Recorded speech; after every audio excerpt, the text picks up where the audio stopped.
and welcome back to the Collin Cadmus Podcast. Today, I'm joined by Christian Krause. Christian is a former Salesforce Account Executive. He started with Salesforce in 2018 as an Inbound BDR, and then moved into Outbound before becoming Salesforce's social selling champion, after which he became a top AE before deciding to leave Salesforce and start his own social selling consultancy called the Quota League. Today, we're going to dive in and find out what Christian thinks is working and what isn't working for B2B salespeople on LinkedIn, and get his best actionable tips that you can implement immediately to help develop yourself as an industry thought leader and start generating pipeline and qualified opportunities from LinkedIn. Before we get started, if you're watching on YouTube, please take a moment to subscribe to the channel, like the video, and leave us a comment if you have questions or feedback. If you're joining us from Spotify or Apple Podcasts, please drop us a review and let us know what you think of the episode. This is much appreciated. Without further ado, let's dive in and get his thoughts. Christian, thanks for joining me and welcome to the show. Thank you so much for having me, Colin. And before you ask your first question, I want to drop you a fun fact that you might not even have expected. But you were actually the first sales leader that I followed on LinkedIn. Oh, no shit. In like mid 2019. And you actually made me start building my brand. So Justin Walsh was then the second person who like obviously became super big, but you were actually the first one. And I tell that to everyone. When they ask me like, why did you start building a brand in 2020? Like, who was the first person that you followed? That was actually you. Awesome. Well, I'm flattered. I didn't know that. That's awesome, man. Yeah, I started, what year did you say? Was that 2019?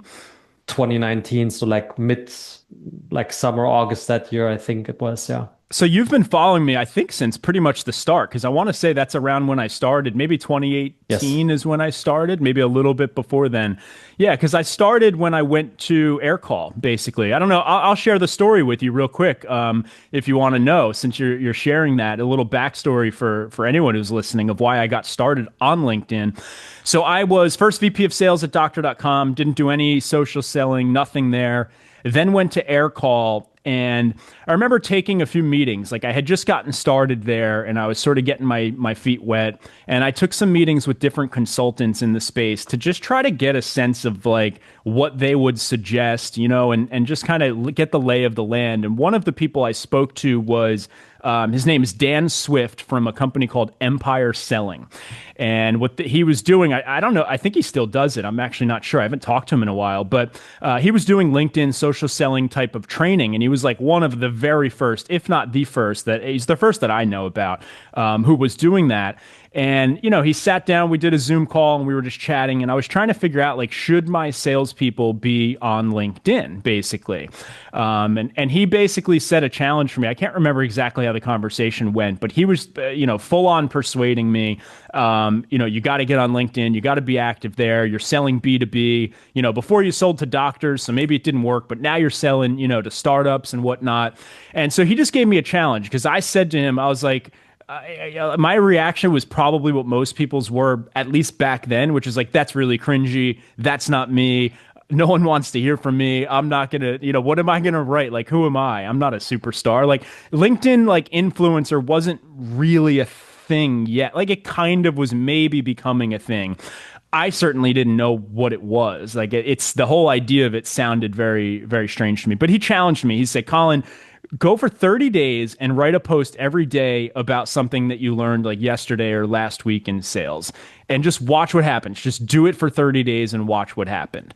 And so I was like, all right, challenge accepted, right? What do I have to lose? And so I did it. And the first few posts, I don't think did super well, but like there was sort of like a building block of like all of a sudden, like people were responding. And as it builds on it and it gets a little bit better each day. And I basically never stopped. I mean, I did take a long break at one point, but the rest was history. That was it. Dan Swift, basically. That's awesome. Thank you for sharing that. Yeah. It's so weird that it happened on a bet too, because I remember like when I started doing it, and I don't know if it was the same for you, and then we'll jump into the questions here, but it's a good little intro.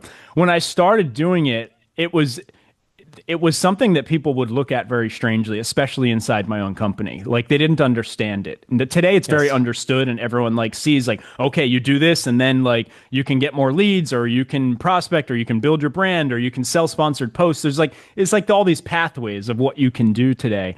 But back then people were like, what is this guy doing? Right? Like that was the reaction from people in my company. And they mostly thought that it was pretty weird. And it wasn't until our our in-house recruiter, until she started coming in and noticing and saying, hey, there's people applying here saying they want to come work for you because they know you from LinkedIn. And she's like, I've never in my entire career ever seen something like that. She's like, usually they want to come in and meet you and figure out if they want to work here. But she's like, people are coming here and straight away they want to work. And that's when I knew like for sure that this was really worth doing, especially as a sales leader. So I just continued to double down on it. But that's awesome, man. I didn't know that. I know we've chatted for years back and forth. So I know it's been a while. So that's cool, man. Good to hear that. Well, let's jump in. And I want to start at the top, and we're going to get into the good stuff in a little bit. I want to get your tips on LinkedIn, social selling, LinkedIn Navigator, get your hottest tips and takeaways there. But I want to start at the top with some questions that I've generally been asking pretty much every guest over the last, 40 or some odd episodes. And so we'll start at the top with outbound sales. And this is sort of a question where you can take it wherever you want, wherever your brain goes first, let's go there. But everyone's talking about, outbound sales is dead or cold calling's dead or email's dying, all this sort of stuff. So the question is traditional outbound sales broken, dead, or dying? If yes, how so? Yeah. So I think it's dying. I don't think it's dead, but I think it's dying simply based on the data. So I do a lot of research on my own. I speak to sales leaders. And if you look at classic data such as email open rates, email response rates, phone connect rates, phone to meeting conversion, right? If you look at these numbers, they seem to be going down pretty consistently every year. And so that to me is a symptom or a sign that it's potentially dying. Now we can interpret the data and think about why that is, but I think we could all agree that it has to do with a change in buyer behavior, right? So in, let's say, the modern executive buyer journey, they want to go through more and more of that journey without speaking to sales. They want to do their own research. They want to ask their peers, their trusted peers, right? So CFOs want to speak to other CFOs in their network first about vendors, about their experience. They much prefer that over getting a cold call from a sales rep and then hearing a pitch and then giving them some objections and then agreeing to a meeting, etc. So I think it has to do on one side with a change in buyer behavior that is very fundamental. And it would be cool if we could chat about how social selling can also speak or cater to that new buyer behavior. And then on the other side, we obviously have technology. We have AI, which I know you have some follow-up questions on that as well. But with AI, basically, we now have the opportunity to send an endless amount, an endless quantity of outreach to anyone and everyone. Not necessarily the best quality, but basically unlimited in quantity. And so prospects are drowning in outreach. And they're literally putting up the walls, the fence mechanisms to try to filter the signal from the noise. So there's just so much noise out there. And so with less and less conversion rates, so if we basically assume that conversion rates of outbound are trending towards zero, the quantity of outreach that we now have to do goes towards infinite, which is obviously not possible, right? So there's a problem, I think. Yeah, so I like your take on it, and it's the reason I sort of changed the way that I've been asking that question is because at first I was asking if it's broken, then I was asking if it's dead, and then I sort of just like put it all together, and it's because it's kind of semantics to a certain extent, right? Because we can sit here and say it's dying, and then some people get all defensive. They're like, whoa, it's never going to die. It's never going to die. It's like, well, that's not actually what we said, right? We actually said it's dying. And that's true. When you look at the numbers, if something is consistently declining, it's headed towards death. Whether or not it will actually get there we don't know, right? It might just end up like an old crippled person who just never sort of, tips over the edge. And that's probably what we're looking at, right? And I think it's just because these things happen so gradually. And to your point, buyers want to get through 80% of the way through the journey and whatnot. And so they're sort of searching for their own information. And what we've done to combat that is exactly what you've said, is we've just increased volume. We got tools like Outreach or SalesLoft or whatnot, and power dialers or whatever. And we're like, let's just do more, because in the short term, that is the solution, right? Until you have something better.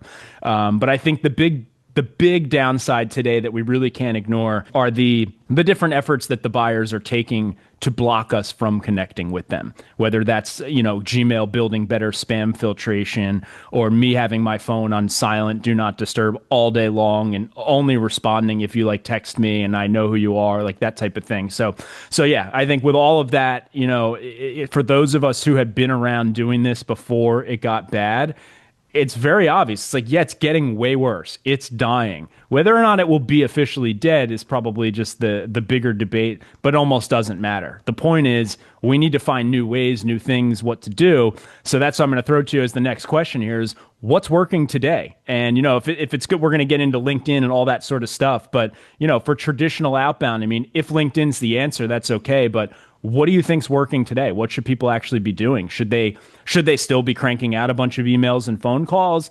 Should they be working some other stuff in? Wherever you want to go with that. Yeah. So I'm actually personally a big fan of what I would call warm outreach.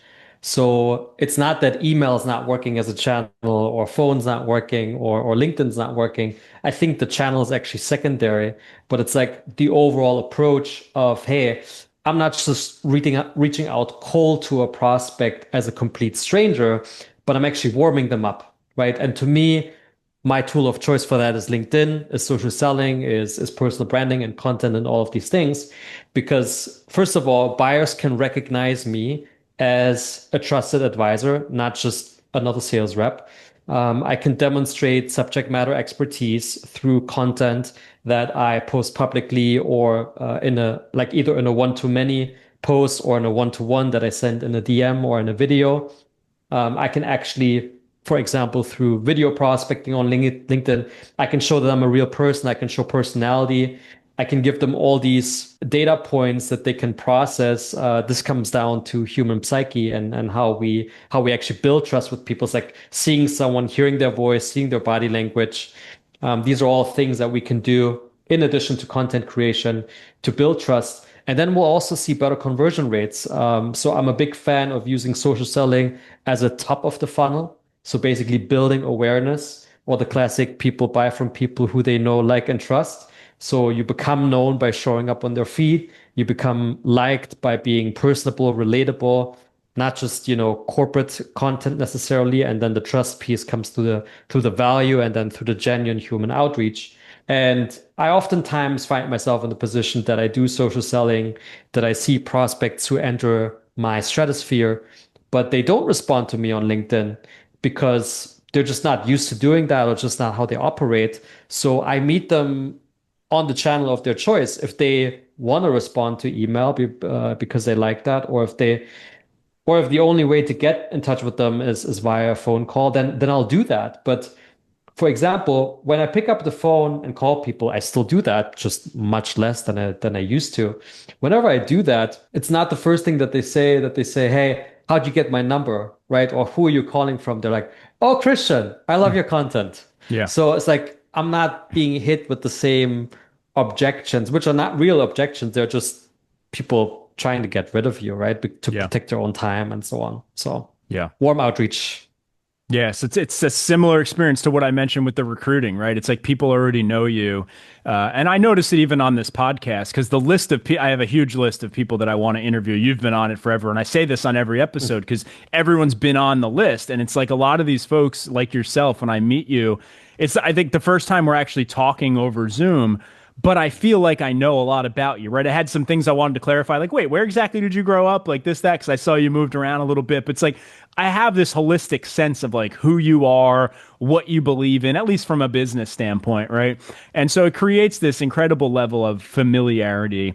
And I do think that and I said this a few years ago, you may even remember, I've tried to find the post, but I can't find it. But at one point I wrote a post sort of making a prediction that there would be influencer marketing on LinkedIn. And it raised hell when I said it. People were like, no way. Like, and because what they're thinking in their head at the time is they're thinking like about the annoying, cringy people on Instagram that are trying to tell you to like buy this hoodie for $70 or something. And people got very defensive. But to me, it was like, and I remember when I thought of it, because I think I was watching Gary Vee somewhere, and he's always making these predictions. And I was like, wow, he's really good at like predicting things. And it like got me thinking like that, where he sort of looks for trends that are happening somewhere else. And then he's like, it's probably going to come over here.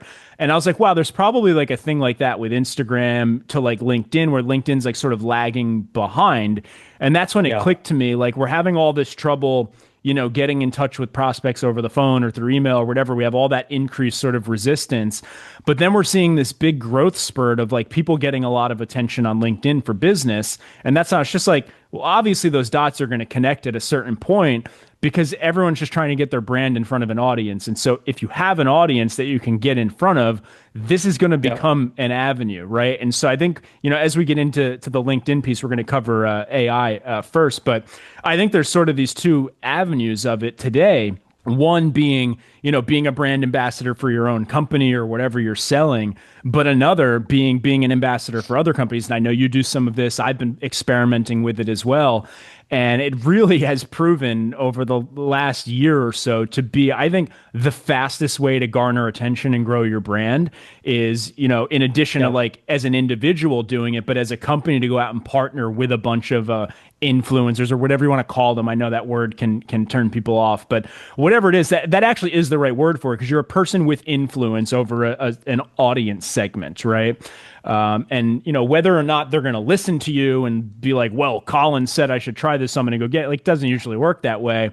But if Christian and Collin and 10 other people keep talking about something, well, you just got probably hundreds of thousands of people to become aware of your brand that otherwise you would have needed 20 SDRs to keep emailing them all the time, right? And so, it sort of all ties together. But before we get into that, I went off on a tangent there, but I want to get your take on AI. There's a lot going on here. And then we'll pivot back into LinkedIn and cover all the good stuff there. But I want to get your take real quick, and maybe you want to relate this to LinkedIn because you might know what's going on there in terms of AI. But you talk about the AI SDR, AI AEs, all this stuff. Like, what do you think's happening over the next 5 to 10 years with AI? Like, is it going to put the SDR out of business? Is it going to put the salesperson out of business?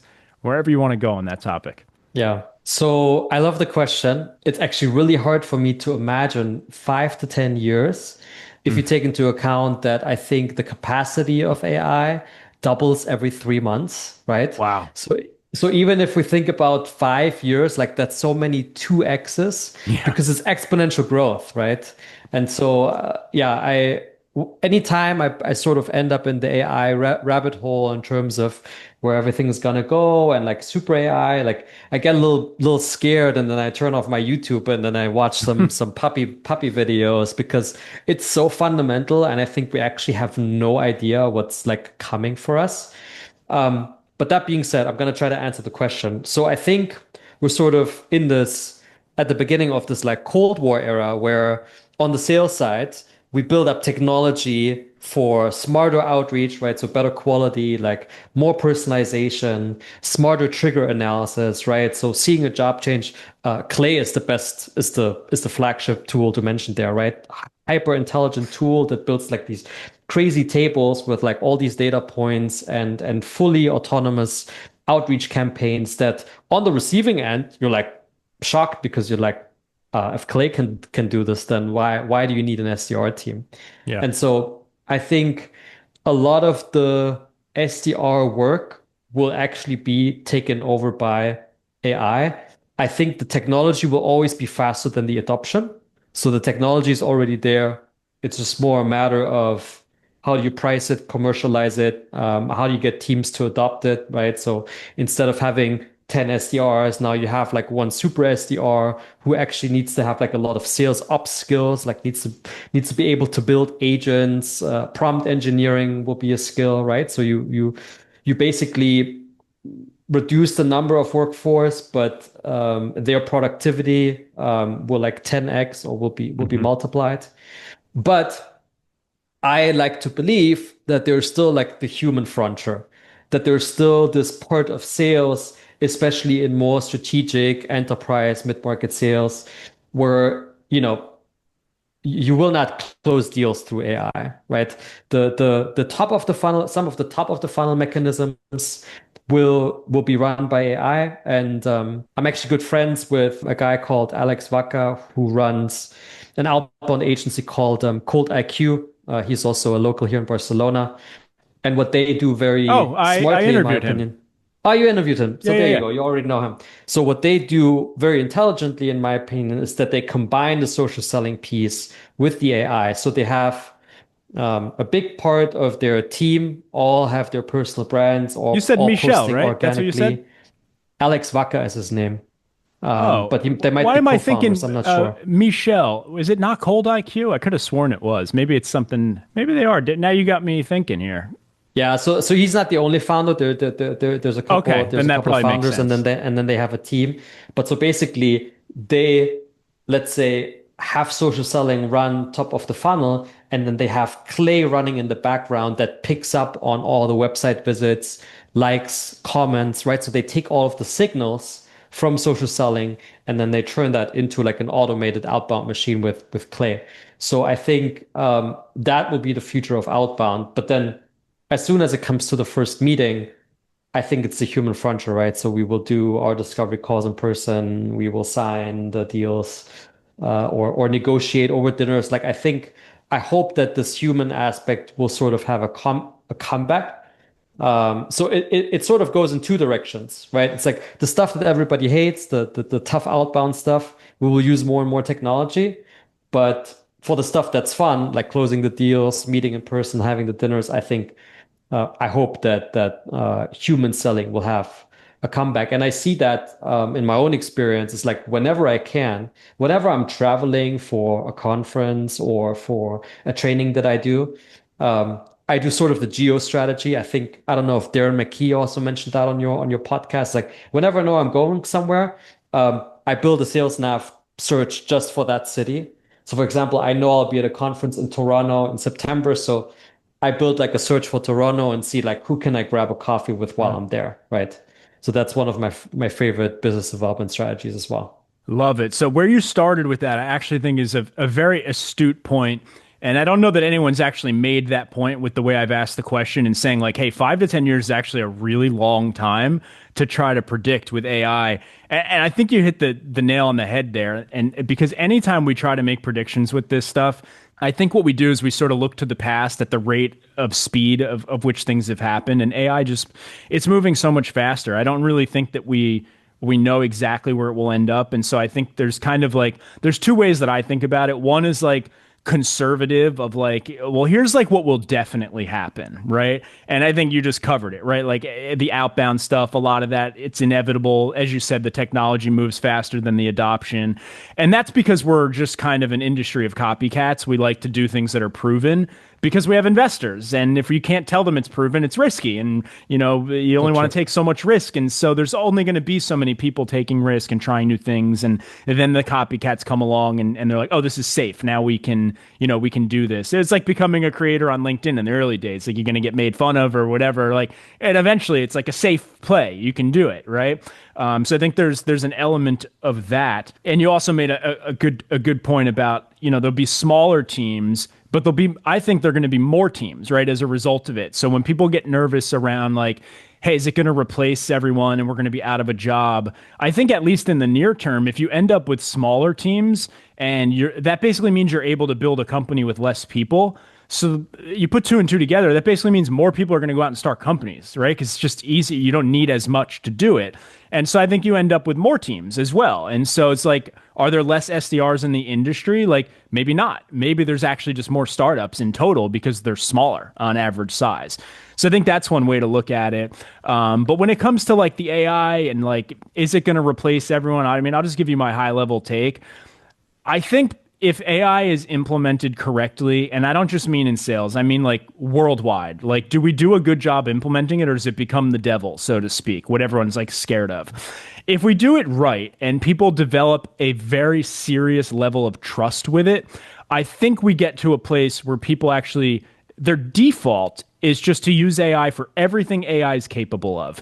That's where we evolve to. It doesn't mean our generation will be there, but in the same way that, like, when I was a kid, if I wanted to drive somewhere, I had to ask someone for directions and I had to write it down. And then we got MapQuest.com, which maybe you remember. I don't know. You might be too young to, I don't know exactly how old you are, but MapQuest was sort of like you would just go to MapQuest.com, you would type in where you're at, where you're going, and it would generate directions like Google Maps, and you would print them out. And then you would, if you hopefully don't forget, you would click a button that says print in reverse. So it would tell you how to get home.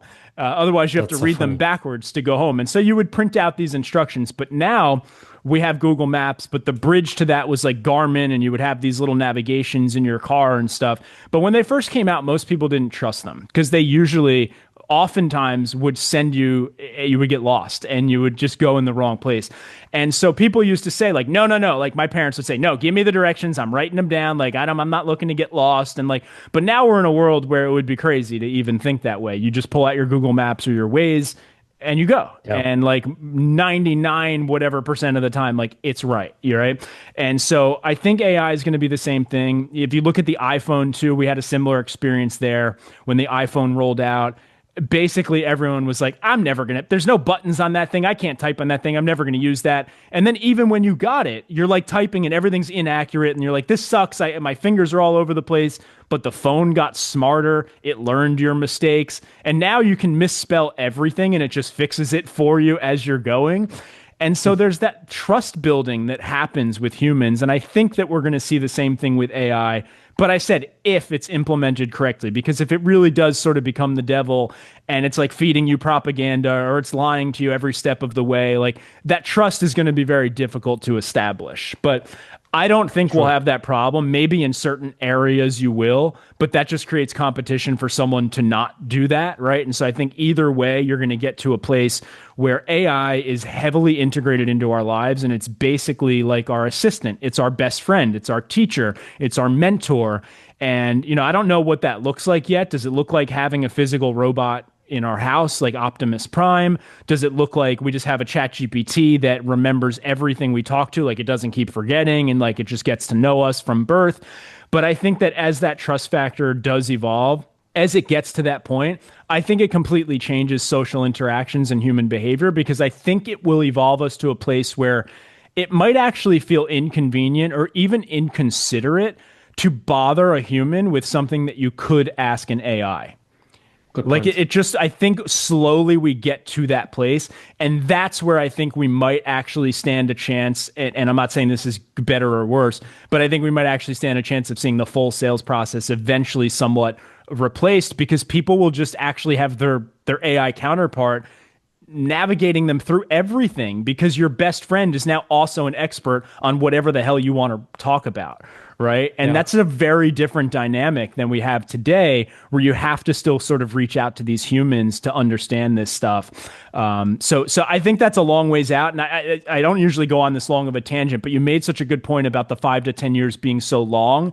And that's what came to mind, is like, it might actually be in 10 years that we have this incredibly intimate relationship with AI and this deep level of trust that everything may just become like silly to bother a human, in the same way that, like, who's doing mental math now if you got a calculator, or like writing math out on the paper, right? Like if you got a calculator, you don't even think about it. You just plug it into the calculator or the spreadsheet and it's done because you trust it. Right.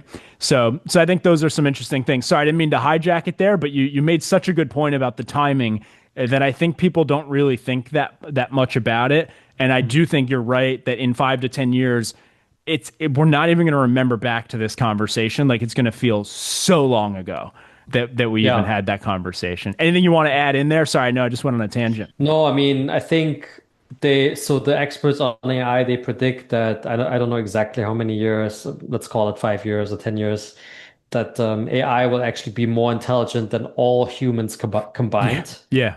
Just in terms of IQ or computing capacity. Yeah. And so I think that's what scares people. And that's when they assume, oh, it's going to be like a doomsday scenario where AI takes over and controls us and we become the batteries in the matrix. Yeah. But it doesn't have to be this way. If we have, I guess, healthy regulation to some extent, you mentioned the trust piece, right? Yeah. So yeah. So with that I'm cool, and interesting takeaways also from you. Yeah, and it's just really like I'll add one more thought here that you just brought to light there in my mind, but it's really not any different than history. Like what we're essentially talking about is the distribution of information, right? That's essentially what AI is doing at a very holistic level. And if you go back like through the history of humanity, like before there was even a language, conveying information to someone was very difficult, right? And then eventually you have language, you have written language, then you have books, then you have a library system where you can, and you have publishers who can now publish multiple copies of the same book. And so like all of these things greatly changed humanity. And I would imagine back then that if you were running, your own local tribe and you were the senior sort of leader who was mentoring and teaching everyone everything, and all of a sudden these books started floating around and you didn't agree with what was in the book, like you may have felt very threatened by these books coming into your tribe or whatever. And it would have been the same thing, like it just on a different scale. Right. And so I think we just are basically as humans, we spread to a place where information, we're able to just spread it at rapid speed. And that's where we're getting today. And we see it in all the nuances of our culture. I'm the last decade I'm working in New York. Like I'm noticing all these people saying y'all, which is like a Texas thing. And you're starting to hear people say things from like England coming over here. And we're all starting to talk the same.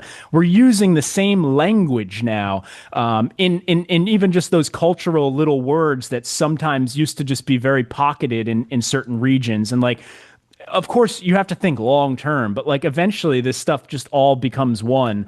And I think the point I'm making there is that we eventually become one with the AI, that it's just like insane to like go to a human when you can just go to the AI because it knows it all. But anyhow, we chopped it up on that.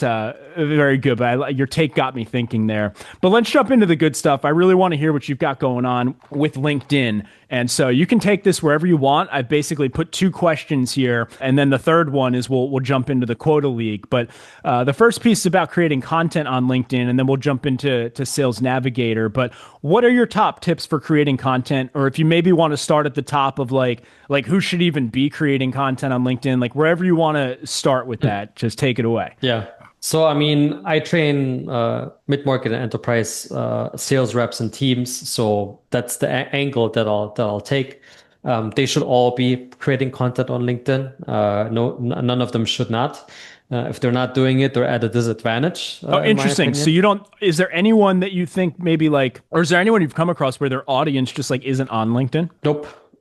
I've come across a lot of people who think they're not. Because they don't see them liking and commenting and engaging. But then I always challenge them and I say, have you looked at your profile views? Right? Bingo. Oh, I say this to people all the time. Like, yeah, look at how many impressions you're getting, right? Like you might make a post that gets, 50,000 impressions and only 20 likes. And you're like, oh, it failed. Like, did it? 50,000 people just saw it. Like, that's impactful, whether or not they're liking everything. So yeah, great point. So when you look at the impressions and the impression data under a post, LinkedIn won't tell you exactly who saw the post. They will just give you the high level information of like, these are the personas, these are the industries, this is where they are based geographically.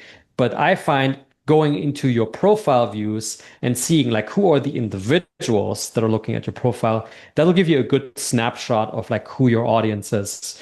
And I think I saw this data point recently that manufacturing, so traditionally an industry where most people are like, yeah, no, they're not on LinkedIn, is actually the second largest industry represented on LinkedIn, manufacturing, right? Wow.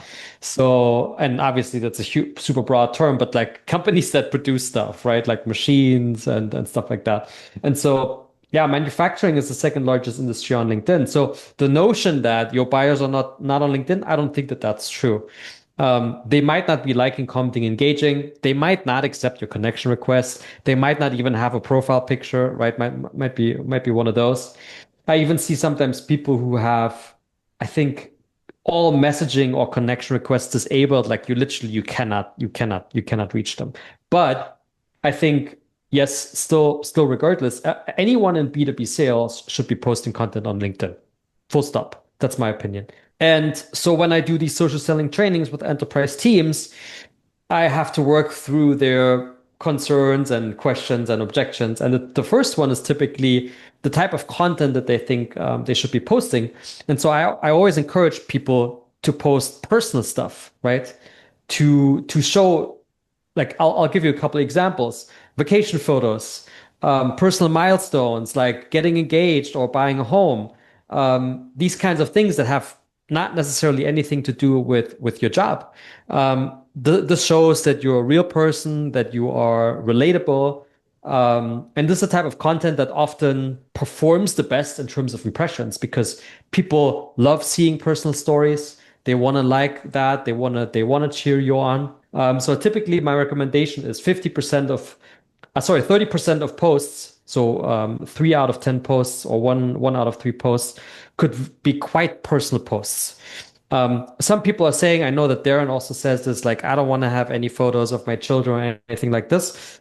Of course, like, set healthy boundaries. I'm not saying anything and everything should be on LinkedIn. It should be in a professional frame. So please, no bikini photos. I do tend to find it weird when people are putting their young children on the internet or like that. It's one thing if they're older and they know what's going on, like Mark Kostiglow's daughter's like working, and like this makes sense. But yeah, it can be a little weird. It just comes off like, you're using your child for attention, right? Right. So like, just imagine if your child is a toddler and they're 18 years old and these photos still exist somewhere on the internet. Like, are they going to be comfortable with that, right? And you can't ask them because they don't understand it. So I would say boundaries. So maybe no children, no bikinis, no alcohol and party photos. But like I said, personal achievements, let's put it this way, or personal happy moments, or personal reflections, these kinds of things. Then I typically say, okay, 50% of your posts should be professional, but it doesn't mean reposting from the company page. It doesn't necessarily mean posting a pitch or posting an ad, or the webinar that your marketing team is doing. It's more like, share your professional experience. I mean, we are working in sales, so for us it's quite easy to talk about sales. So then I always get the question, Christian, you're a salesperson selling to salespeople, it's easy to talk about sales. I sell to HR. I'm like, well, what do you talk about with your customers in your discovery calls, right? What are the objections or the questions that they give you in the cold calls? What are you learning about their business, right? So assume this position of the subject matter expertise of your prospects, like what is relevant to them. Because what a good salesperson does is, like, they learn about their buyer's world, right? Like, what are the KPIs that matter to them?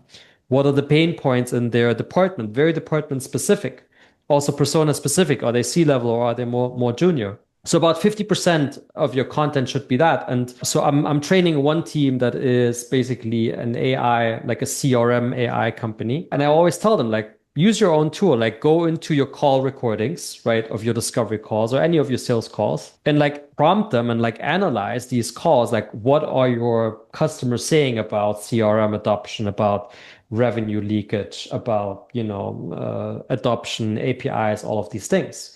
And what are data points that you can turn into posts? That's basically the easiest tip that I could give, is like, use your customer calls and your customer conversations for content. And then only the last piece, only about 10%, in my opinion, 1 out of every 10 posts should truly be a product related or a company related post. Because at that point, I think Justin Welsh also says this, like, at this point, you've given them 9 times, you've given them value 9 times. Now you can ask for something in return. So now you can plug a lead magnet. Now you can push that webinar or that on-site event that you're hosting, or a demo of this new feature that your product team just launched. So that was 30% personal posts, 50% professional, and then like what, 10 to 20 of promotional content?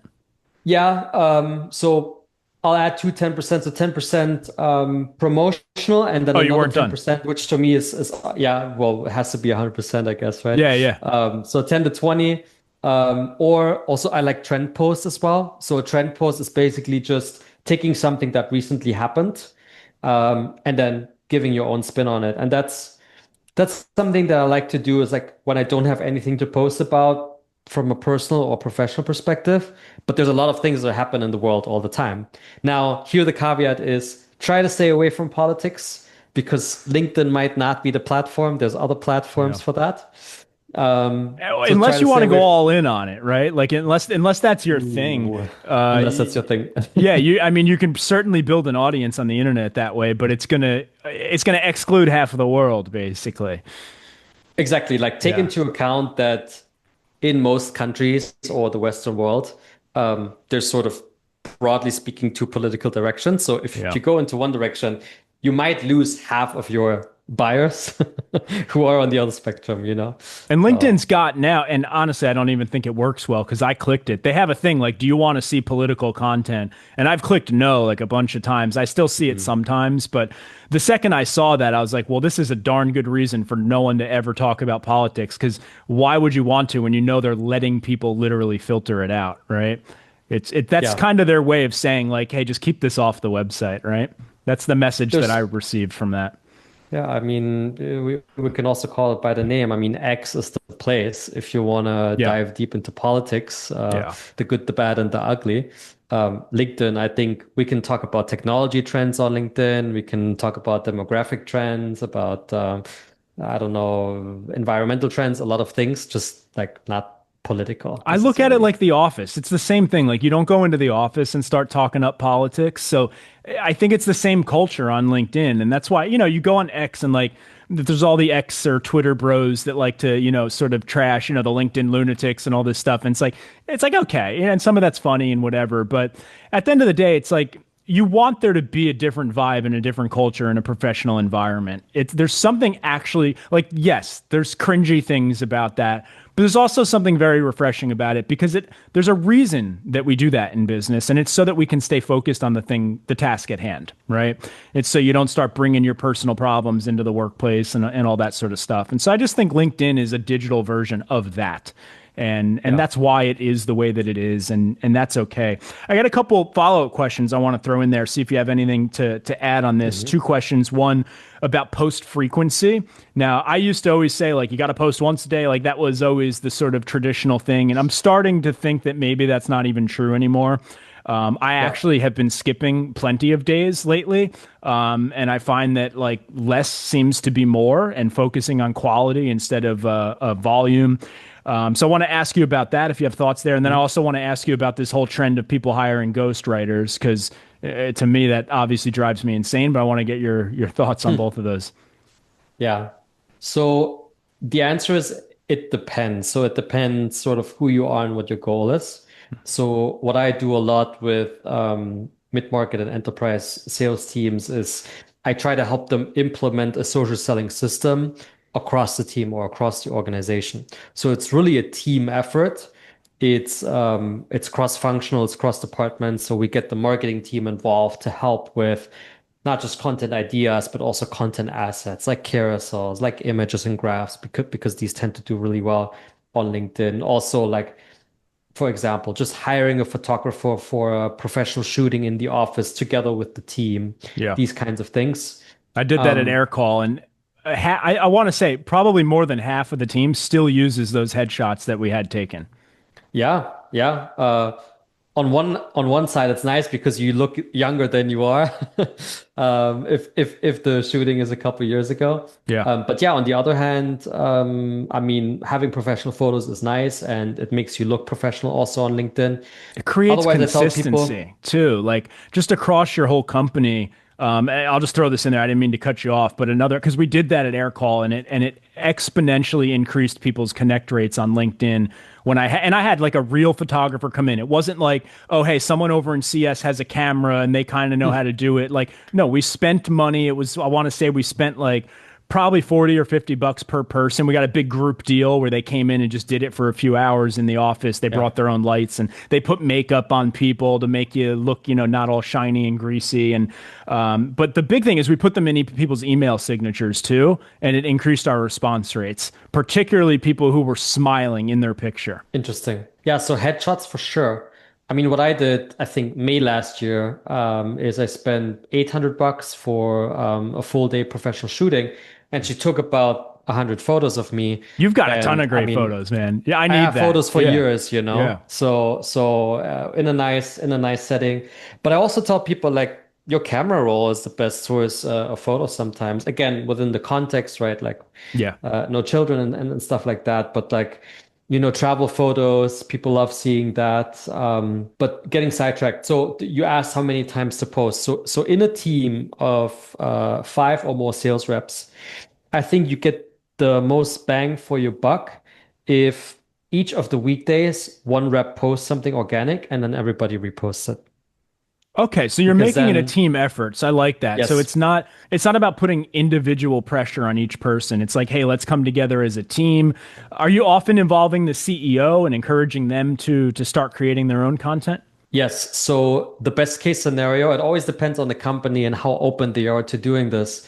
But the most successful social selling happens top down, right? I mean, Yeah. we just need to look at guys like, for example, Gal Aga, who's the Hmm. CEO of Aligned, um, basically build like a multi-million ARR business off of the back of one founder-led personal brand.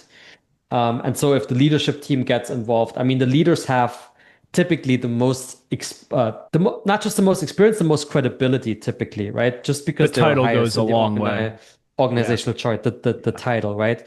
But also they have really interesting stuff to share because typically they were around in the early days of the company. They spoke to some of the first customers. So they do have a unique point of view. And like giving them a voice just pours oil on like the whole social selling fire. But like on an individual rep level, so I believe not in pressure but incentives. So again, bringing it back to my friends at Cold IQ, they have a simple incentive of like a $2,000 cash bonus that they pay once a month to whoever has the most impressions on LinkedIn. And Oh, that's a good idea. So you just want to get up into the top spot. Do yeah, they have different people winning each month, or is it like always the same person? Do you know? so I think they have healthy competition. I mean, they're not a huge organization. There may be, 20 folks around that. So they're an SMB, but I mean, in a big company, I remember at Salesforce, we had like different spiffs all the time, right? Like you can win a set of AirPods here, Yeah. Amazon gift card here. And I was sometimes shocked, like the lengths people would go to win these small prizes. And it's not Yes. just the prize, it's also the recognition, right? It's like Yes. the Yes. money plus the praise that you get that you won this or seeing yourself on the dashboard. We had So jerseys in my first sales team. We had cool. jerseys with number one on the back, and each team only had one jersey. And so, like, you got to hold the jersey on your desk for a week when you were like in the top spot. It's just an example of like, it meant nothing. It brought no money to you. It was just something that we hyped up and people liked it. Yeah. What they actually do at LinkedIn HQ in the Empire State Building is that they put a blue balloon at your desk if you posted that day. Ah, I like that. So that's also a simple visual cue of seeing like, hey, who posted today, So there's lots of different ways to incentivize this behavior. Now, obviously, if you want to grow on LinkedIn, if you want to grow your brand, professionally or to some time at some point have a side hustle or launch your own thing, then 5 times a week, 3 times a week is still the way to go. But as a team effort, put the maximum quality in like one post a week and then have everybody repost it. And then you maximize the ROI on that one post, basically. I completely agree. That makes sense. 3 to 5 posts. I mean, if you can come up with great content and you want to post twice a day, go for it. I tend to think twice a day it's almost too much. And it's a lot to keep Yeah. up with on the creator side too, because you want to respond to comments and all this stuff. But Yes. yeah, yeah. But what do you think about these ghostwriters? I mean, we can just spend a couple minutes on it if you have thoughts on it, because I'm seeing it become a thing. Like there's people who are now doing that with their life. To me, it seems like obviously it will exist. There's going to be people who just don't want to do the work and whatnot. And it's particularly CEOs who I think are most likely to hire someone like that.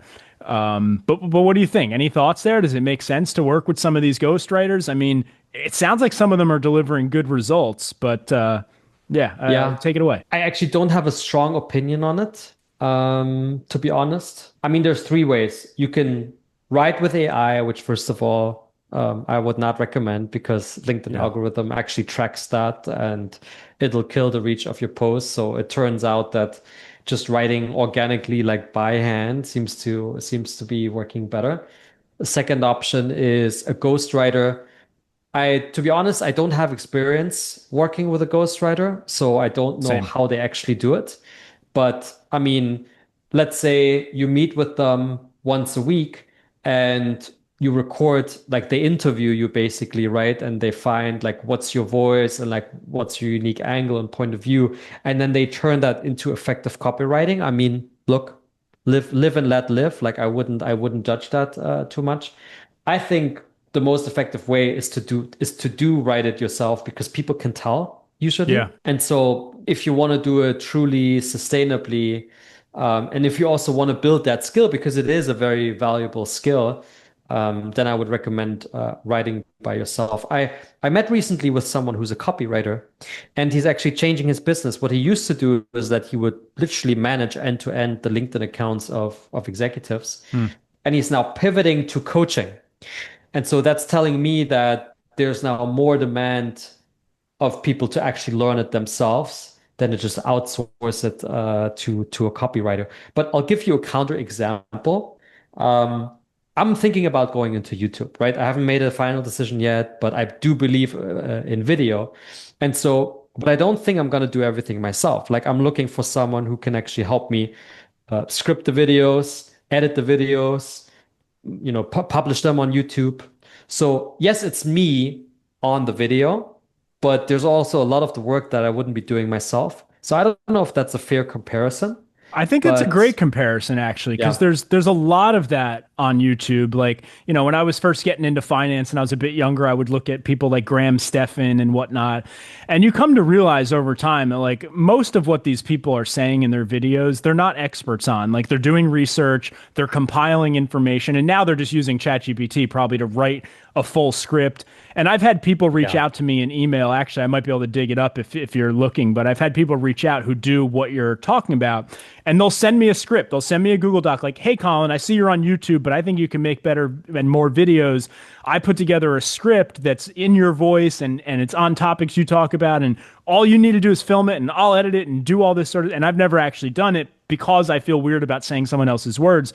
But they're really good. Like you read through it and you're like, wow, like I don't necessarily agree with everything in here, but this is like actually a really good video, and you can tell it's in the same cadence and format as like, that they tend to do those things. So, but I do think that that's what's happening with the ghostwriters, and I was just curious if you had thoughts on it, because what I'm seeing at least is like, I think it was Adam Robinson who posted like admitting that he's using one, essentially like talking about it, and he shared the guy's name and whatnot. But what I noticed from it is now I notice that ghostwriter's style of opener, and I see it in multiple CEOs. Like I see them, like I can tell, I think, either who's using him or who's copying what he's doing.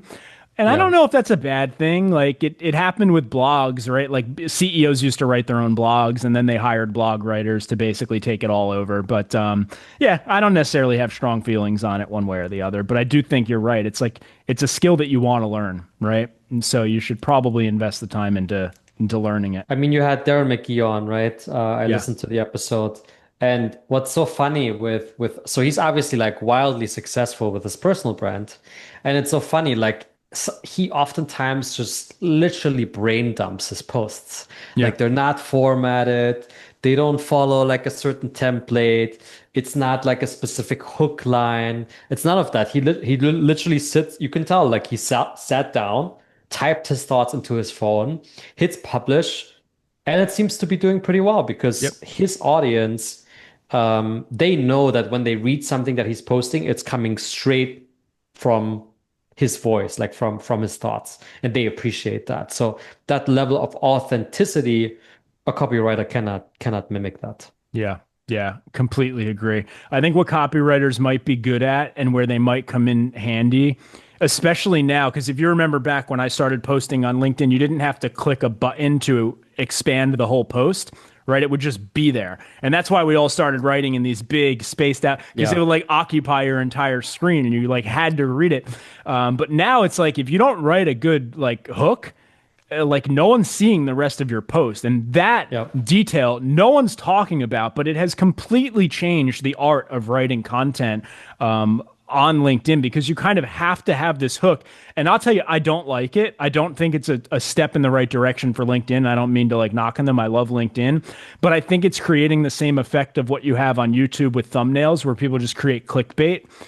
Right. Yeah. And no one worried about having a strong hook. Like it was sort of like secondary before. It was more about like, how does the whole post look when you just like see it? Does it look like it's going to be easy to read? And then people would read it. But now it's like, if you don't grab their attention with that hook, you know, maybe they're not going to click it. And that's where I'm seeing this trend of like all these CEOs are posting like, it's like the same formula. It has the job title and then some dollar figures and like some percentages all in like the same line. And it's like a CEO valued his business at $12 billion and then lost 20%. And it's like, it's the same thing, like over and over and over. And that's what I get a little bit annoyed with that more button. I said it to Darren too. I think that more button is the vein of my existence now. I don't like it. It's that, but also then the use of images. So images have become that's very replaced important. It. That's why I think people are using the image, because you used to jack up all the screen real estate with just the post. Now you can't. Now you're getting just like one or two lines in there. So yeah, now everyone's putting the posts, the photos. And from a consumer standpoint, as someone who's consuming content on LinkedIn, I don't enjoy scrolling through it nearly as much as I used to, because I prefer to read. The photos, cool, fun, like, but there's no value in that, you know, like there really isn't on the receiving end, at least, other than a little bit of entertainment, I guess you could say. John Barrows, I think he posted yesterday, like, let's see if the LinkedIn algorithm actually rewards value, and then posted a photo of himself in like 5th grade with like thick glasses. I saw that. That was great hysterical photo, by the way. Great glasses. Yeah. Yeah. So, and the post like did extremely well, probably in terms of impressions and engagement, way more than his average post. Although his average post is like packed with value, right, that he could charge for. Yeah. I used to feel like LinkedIn, that's one area where I feel like they've taken a step down, is if I spent an hour on LinkedIn in the past, like before it got to the way it is today, I actually felt like I got smarter and like I learned something. But I'm starting to realize if I get stuck scrolling on LinkedIn now, like I can actually feel like I'm doom scrolling and just getting dumber looking at stupid stuff. And it's the videos and the pictures that have really done that. So it is what it is. But I would love to see them kind of backtrack that, because being a mostly text platform, I thought it carried more value, but it is what it is. It's just probably like you like what you came up with kind of thing, you know? Yeah. What got you here won't get you there. So yeah. But what are your thoughts on LinkedIn Navigator? This is one that I haven't been heavily inside of in quite some time. So what's going on there? Any tips you want to share? So I always see the same thing, which is under usage, right? So Sales Navigator has actually grown a lot of new functionalities. It has AI, right? So you have account IQ, lead IQ. You now have AI that can write in-mails, which typically I wouldn't recommend using those in-mails, but it's quite interesting because it sometimes leverages it reveals interesting data points.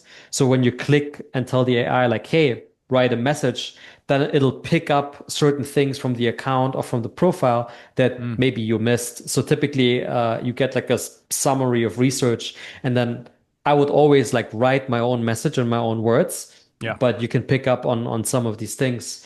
You have personas now, which is basically a shortcut. Like back in the day, you would have to manually set all the filters like title, geography, department. Now you can create your ideal buyer personas in Sales Navigator, which is a bit of a shortcut in your search. But what most people don't leverage enough, in my opinion, is safe Boolean searches. So the ability to set up several search criteria at once. So to say, let's say, okay, I want, one of my favorite plays is to see who worked for an existing client, an existing customer in the past, who now works for a new company that's in your target territory. And you can basically now use an account list as a search function. So you can say, hey, upload all of your past or existing customers in the list. So you put that as the filter for past company, and then upload an account list of your current book of business as current company, and then you can see the movement of all the people, and then the ability to say, okay, now show me all of the ones that posted on LinkedIn in the last 30 days, just to see who's like active, and then you can do a little bit more social selling, and also let's say who had job changes in the last 90 days, right? So you can combine all of these different search criteria. That makes it by definition a Boolean search, and then you can say save that search, and then you can enable the email notifications. And once a week, you get a beautiful email with new leads that are all part of this campaign. So like this prospecting on autopilot, not full autopilot, but like not spending so much time every single week figuring out who's the next person that I need to reach out to. It's like you get that prepared basically in a list. So that's one of the first things that we typically implement. Are they doing anything with intent yet in Navigator? Do they have any intent data? Because I feel like they would be able to generate that somehow, like in a unique way, because they can see what people are searching for. But maybe it's a privacy issue. So they actually do have intent data, and they already had that. So I left Salesforce 2 years and almost a half. So 2 years and 5 months or something like that. So let's call it 2.5 years. So 2.5 years ago, they already had intent. Now, the thing is, I would say that is one of the functionalities that depends heavily on like the brand of your company or the size of your company, right? So with Salesforce, almost every account has high intent because Salesforce is just so big, and there's so many there's like 70,000 sales reps who work at Salesforce, and they're all on LinkedIn. So like the intent data, I found it was very noisy. It makes sense. And now I have an account with one license for just my own company, and I get zero intent or very little intent data, despite the fact that I have a huge personal brand. So look, Sales Navigator has definitely improved, but LinkedIn is suffering from the monopoly thing, right? There's no competition. Like there's no one coming around building a competitor product, right? It's a closed system. And you think that's just holding them back from innovating super quickly? Huge. What they could do, like they have by far, like not even a close second, the best lead database in the world with like over 1 billion users, and everybody has an interest to keep their own profile up to date and to share content. So the amount of data that they have is insane. Yeah. But what they reveal with Sales Navigator and what they basically enable you to do with it, in my opinion, like what it is and what it could be, there's a huge gap where they could be. And I think it's lack of competition. Like there's no one pushing them to do better. So they can rest on it, you know? And I mean, I don't need to tell you how much it costs, right? So it's everything with LinkedIn is super expensive. And yeah, I mean, I love LinkedIn, but that's always been my experience with them in general, is that it does feel like there is no competition that, pushes innovation or helps to sort of level the scale. And they tend to do a bunch of weird things. I mean, I don't know if you remember when they came out with LinkedIn Stories, which lasted for like a month and then it went away. Yeah. And I actually liked it. I actually thought that was really cool. Like I liked that there was a place that you could just sort of share like a quick announcement. You didn't have to be really polished. You didn't sort of care like how well it performed because there was no metrics behind it. Like you could just sort of push it out. I thought that was really cool. And it looked like it probably took a lot of time to pay people to build it and then just disappeared. And that was the moment that I was like, wow, like, are they just like really unorganized with like sort of their product roadmap there? And it kind of feels like they are, but I don't think it's like a sign of incompetence. I think it's a sign of them being so friggin' big. And just like you said, without competition, they're owned by Microsoft. So like there's probably just so many moving pieces that I don't even think they probably don't have much of like a startup feel there where there's like people sitting around a table brainstorming ideas and like testing stuff, breaking stuff. It's probably very bureaucratic, probably like only certain ideas get pushed through to the top. And then they roll something out like Stories and someone bigger walks in the room. They're like, what the hell is this? I didn't say yes to this. Exactly like that. It's exactly probably what happens, right? And they're like, well, this is cutting into our ad revenue. And now we got to get rid of it because no one's watching our other videos. And we're over here building this new video feed and you just made Stories. And like, it's probably a bunch of that stuff. Nobody knows what's going on. It's probably like, the CEO is probably so disconnected and not like running it like a startup. Whereas I think companies like Salesforce, correct me if I'm wrong, but I think they operate more like Facebook, where they sort of keep things like or maybe not Salesforce, but I know it was, Facebook's probably a better example of where they keep things in like pods. And I know Apple does this too. They have like innovation groups. I forget what they call them, but the idea is like, hey, here's a group of like 10 people, and you guys are going to come up with an idea on this problem, and like no one's going to get in your way. People will only just enable you, right? But yeah, it seems like something weird's going on at LinkedIn when it comes to just their decisions around like what to build and what to release and stuff. Yeah. Yeah, that's also what I think. Well, let's jump into the Quota League. I mean, what is it? Who should join? How do they get involved? Take it away. Thank you. So the Quota League is a sales training company. So we help mid-market and enterprise sales teams with strategic prospecting. So we help them generate pipeline, and we've developed a system that consists of 3 pillars. So the top of the funnel is social selling, with a focus of, building brand on LinkedIn, posting organic content, maximizing LinkedIn impressions, profile views, first degree connections, like basically building trust at scale across a warm audience of ideal buyers. That's the whole idea. The second piece is then what I like to call warm outreach. So we cover email prospecting, phone prospecting, as well as personalized video prospecting on LinkedIn, where we actually see the highest response rates. So that's kind of our strategic, executive, high effort, high reward play that we do. But we always focus on multi-channel because, as we elaborated earlier. And then the last piece is discovery. So as soon as you have the meetings in the calendar, it's important that you turn them into something, that you actually turn them into qualified pipeline. So we cover upfront contracts, we cover the classic, finding pain, uncovering cost of an action, building urgency, mutual action plans, all these kinds of things. So these are basically the 3 pillars of our curriculum. We have 2 offers. So we do an in-person sales mastermind, which is basically a weekend that we host on site with a small group of 15 mid-market to enterprise sellers. And then for teams, we run on-site sales team training workshops as well. Yeah. So we do Got it. So you're going farther away. You're not just covering LinkedIn, like you're going into the discovery training piece, which I like. I don't think I've seen someone who's sort of doing that full suite. So I imagine you're heavily focused on BDR, SDR. Are there also, I guess, AEs as well are getting involved in this, right? Actually, more so AE teams, because so the unique challenge for AE teams is that they have to do full cycle. So they actually have oftentimes very little time for prospecting.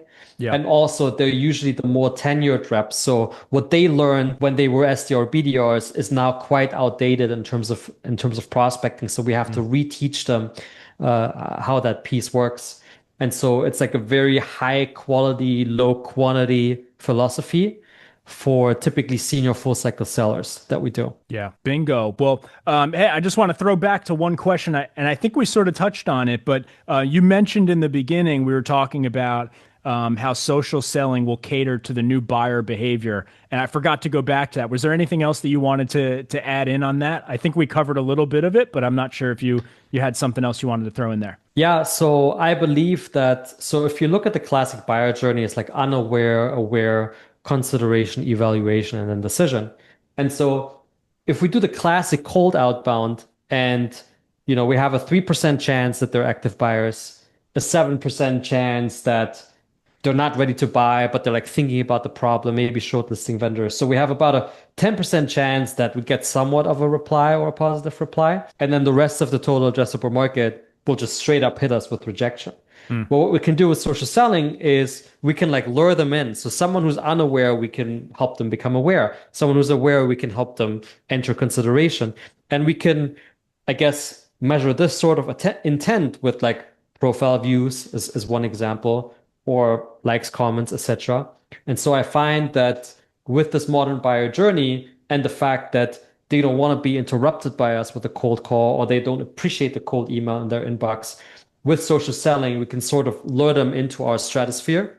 And oftentimes we will be able to connect with buyers who are much earlier in their buying journey, and that way build that connection so that when the buying window comes, we are like already the person that's top of mind.